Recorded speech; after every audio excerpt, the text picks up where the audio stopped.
이렇게. 자, 콩이 박콩이다. 콩이제다. 예, 콩이 콩으로 등장했습니다. 오늘은. 생명과학의 탄생. 네. 자, 여러분들 반갑습니다. 콩까지만. 예. 뒤에 왜 이렇게 콩 사진을 놨을까요?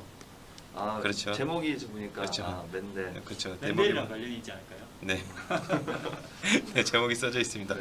네, 오늘은 드디어 우리 생명과학의 핵심 중에 핵심 대망의 예, 그 바로 유전 단원입니다. 그 단원. 네. 유전 여기다 유전은 그 기름 나오는 그 유전이 아니죠. 네. 네네. 네. 부모는 자식을 닮는가. 그렇죠? 예, 그런 유전입니다. 자, 그래서 오늘은 원래는 이제 고등학교 과정에서는 요 맨델 법칙이 빠졌어요. 왜냐면 중학교 때 배우거든요. 이미 배우고 올라오는군요. 네. 그래서 빠졌는데 근데 중학교 때 배웠다고 올라와서 고등학생이 맨델 법칙 기억이 날까요? 안 나죠. 네. 그래서 이 맨델 법칙을 다시 먼저 배워보도록 하겠습니다. 자, 잊어버린 우리 맨델 선생님의 그 가르침을 우리가 한번 다시 일깨워보는 시간을 갖도록 하겠습니다. 오늘 그 첫 번째 시간입니다. 아무래도 이 한 시간에 이 15분 만에 하는 게 전혀 거의 절대 불가능할 것 같아서 예, 좀 나눠봤습니다. 예. 자, 오른쪽으로. 네. 이거 콩깍지 하느라고 이거 하는 것도 잊어버리고 있었네요. 자, 예, 먼저 우리가 맨델에 그 대해서 좀 알아보도록 하죠. 우리 맨델 법칙을 발견한 맨델. 예, 1822년생이시고요. 예, 1884년까지 살아계셨고요. 어느 나라 사람일까요? 오스트리아예요. 그렇죠. 우리 교과서에 항상 오스트리아의 수도사라고 나옵니다. 예. 그런데 제가 볼 때는 오스트리아 사람이 아니에요. 체코 사람이에요. 체코 사람. 왜냐면 태어난 곳도 체코고요. 그리고 맨델이 재직했던 수도원이 있는 곳이 그 지금 현재 체코입니다. 근데 왜 오스트리아라고 해요? 왜냐면 이게 그 맨델이 살던 시기가 이 오스트리아가 굉장히 강한 국가였어요. 지금은 오스트리아 그냥 유럽에 있는 그냥 바이올린 뭐 비엔나 뭐 모차르트 뭐 이 정도로 이제 기억이 나지만은 사실은 이 시기만 해도 1800년대만 해도 오스트리아가 엄청나게 강국이었어요. 그리고 그때 오스트리아 헝가리 제국이라고 오스트리아 hun가리 체코 일대를 다 자기 땅이었어요. 거기가. 그리고 굉장히 강대국이었기 때문에 유럽에서 강대국이었기 때문에 1차 세계대전 때까지 1차 세계대전에 이제 패배하면서 아마 이렇게 그렇게 다 갈라진 걸로 알고 있는데 정확한 역사는 저도 잘 모르겠습니다. 유럽 역사가 좀 복잡해 갖고요. 어쨌든 그래서 그때는 오스트리아 땅이었는데 지금은 체코예요. 체코에서 태어났고 체코에서 살았던. 물론 이제 제가 그 맨델을 다룬 책을 읽어 보니까 맨델이 독일어를 쓰는 지역에 태어나갔고 체코이지만 독일어를 쓰는 지역에 태어났고 오스트리아가 독일어 쓰잖아요.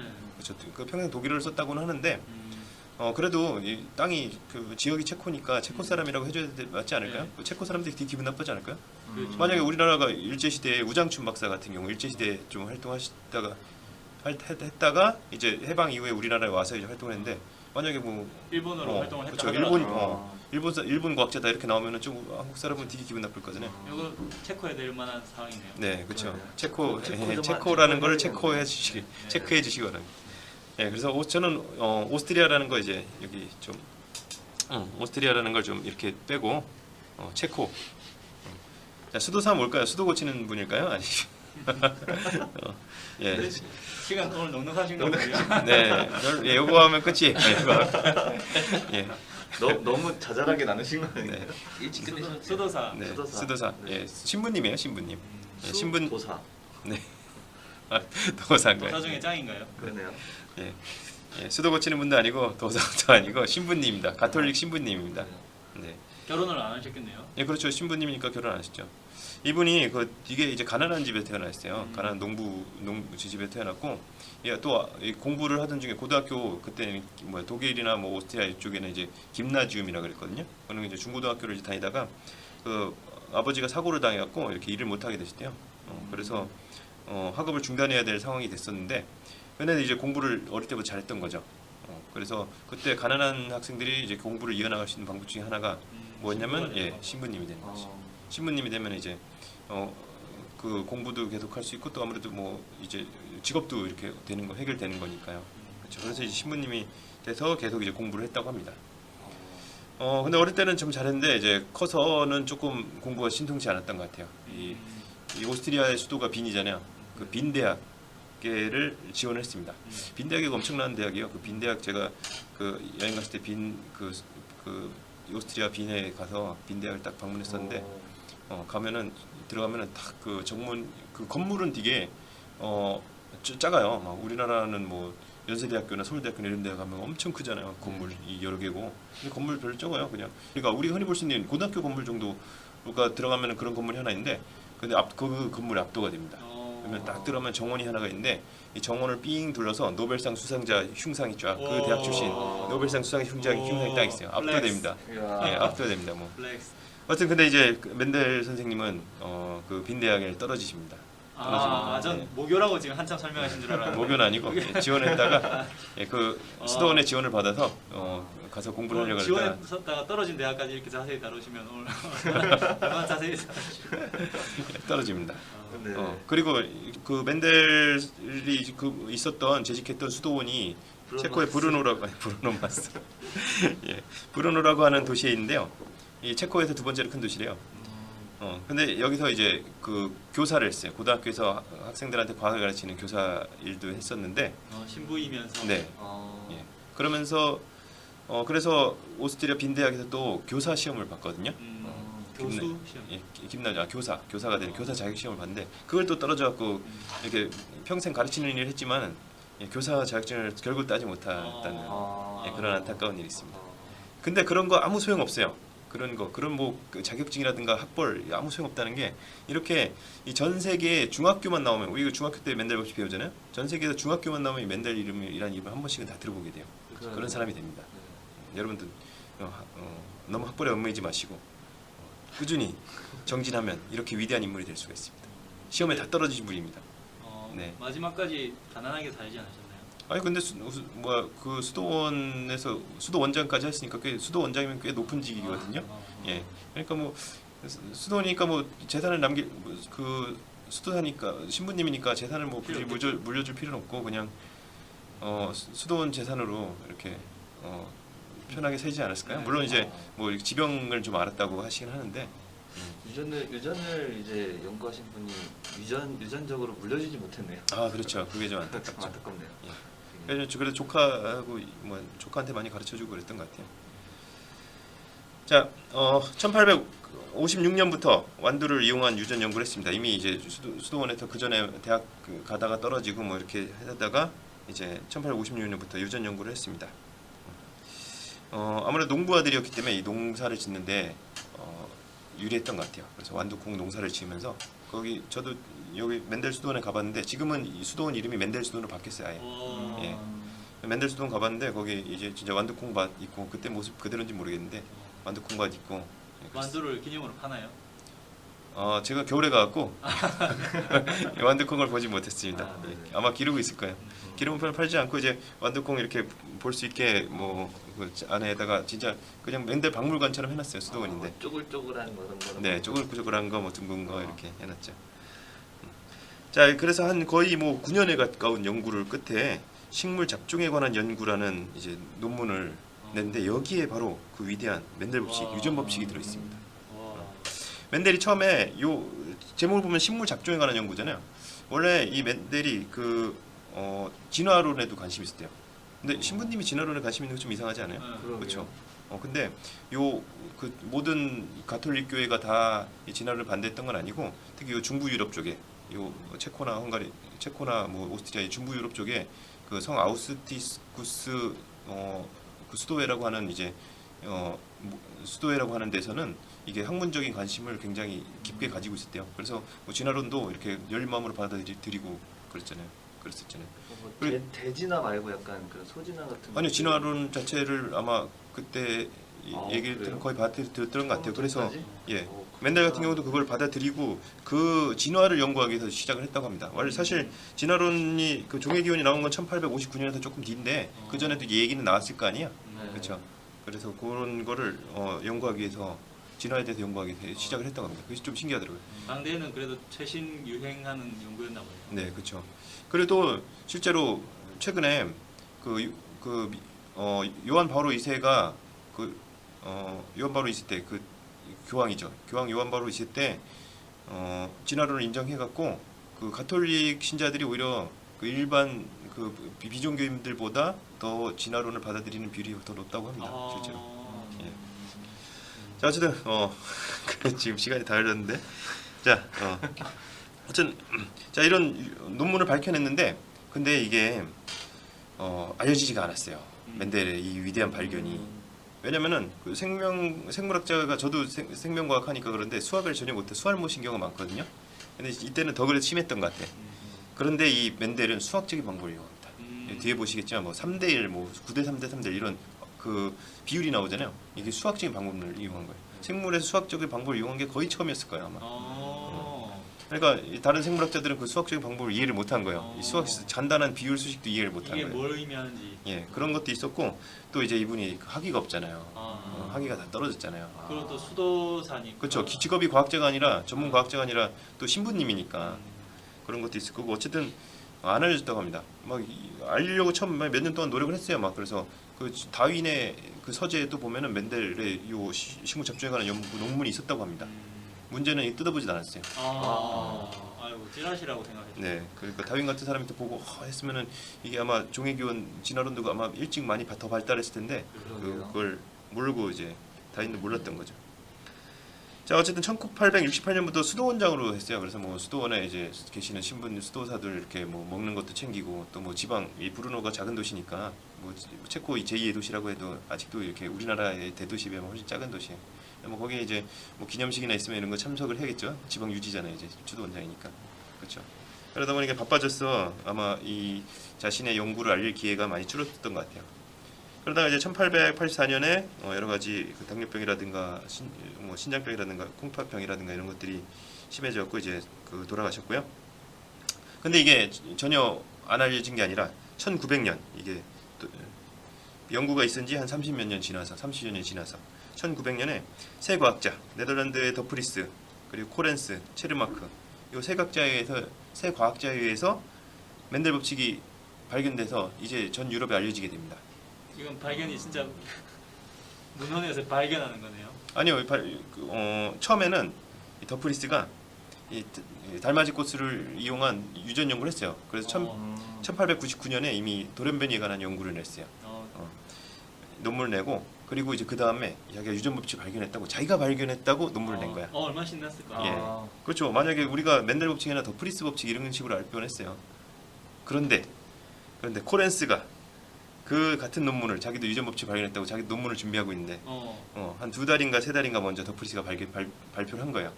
코렌스가 화가 났어요. 그래서 화가 났어. 내가 발표하려고 그랬는데 네가 먼저 발표해 해갖고 이거를 표절 시비를 걸어버린 거야. 이 사람이 멘델이라는 사람의 논문을 표절했다. 사실 둘 다 알고 있었던 거예요. 멘델 논문을 다 자기 걸로 발표를 하려고 그랬는데 그러니까 이게 아름답게 이게 아름답게 막 그 멘델의 논문이 있었는데 이걸 대단하구나 이렇게 했다라는 게 아니라 그게 아니라 아름답게 그게 아니라 이게 사실은 그 좀 내막이 있어요. 사건과 내막이 있어요. 세상 싸움의 결과. 그러니까 네가 먼저 발견해 하면서 이렇게 해갖고 더프리스 논문이 첫 1판에는 그 참고문헌에 멘델 논문이 없는데 2판부터는 참고문헌에 멘델 논문이 나온다고 그러더라고요.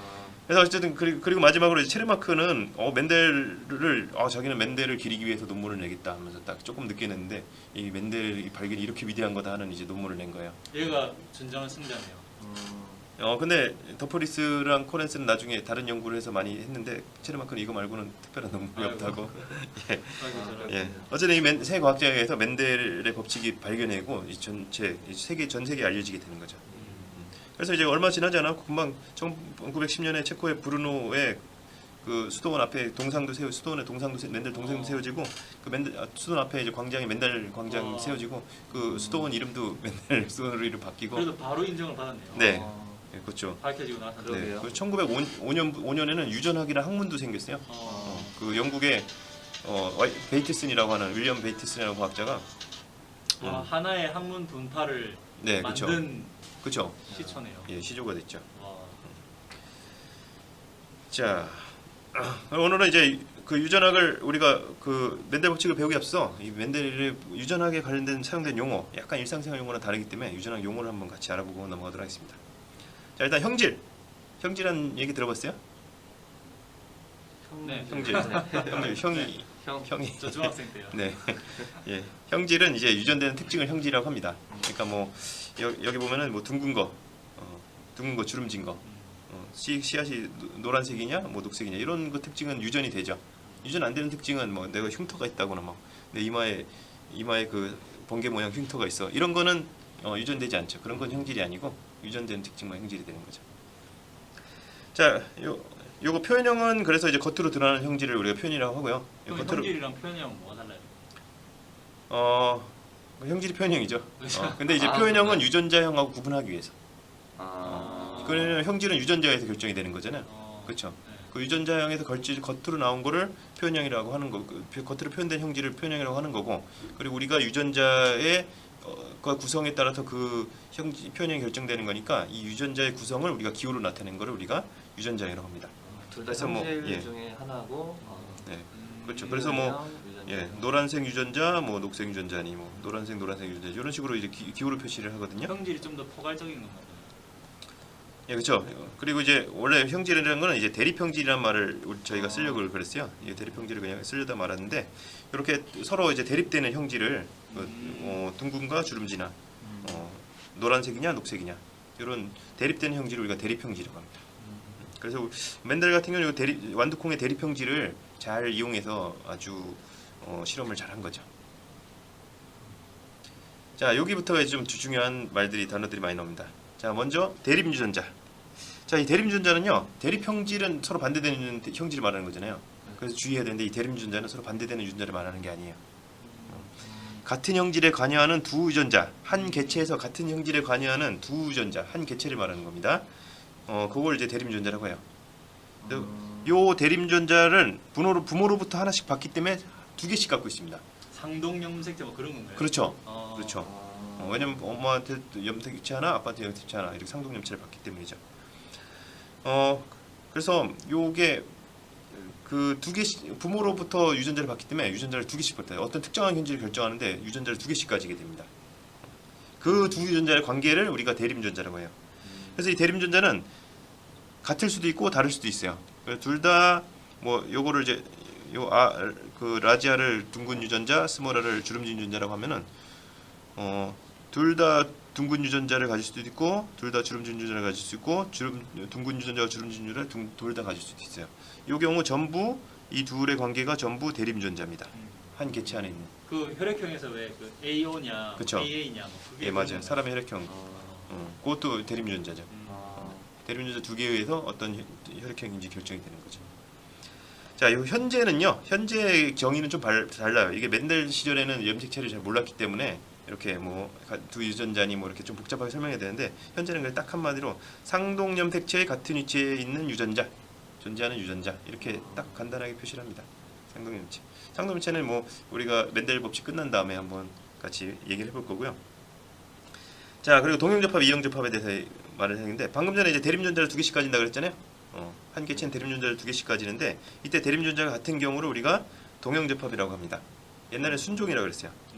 순종이라고 그랬는데 지금도 순종이라는 말씀 물론 쓰는데 순종 그리고 순종의 반대말 잡종이잖아요. 네. 잡종 어감이 좀 안 좋잖아요. 잡종이 어감이 조금. 그래서 이 용어를 거의 안 씁니다 이제는. 특히 아. 막 그 수능이나 모의고사 때는 이형접합, 동형접합 이런 말을 씁니다. 그래서 동형접합자 또는 동형접합은 같은 유전자 대립 유전자가 같은 경우 이런 경우. 이형접합은 두 대립 유전자가 다른 경우. 같을 수도 있고 다를 수도 있다 그랬으니까 네. 그 두 가지를 구분해 준 거죠. 자, 그리고 우성과 열성이 있습니다. 자, 우성과 열성은 원래는 이렇게 원래는 보이시죠? 원래 이렇게 서로 다른 형질을 가진 동형접합의 두 부모가 부모를 교배했을 때 자손에서 나오는 형질 또는 자손에서 나오지 않는 형질 이렇게 얘기를 해야 되는데 이러면은 조건이 너무 많아요.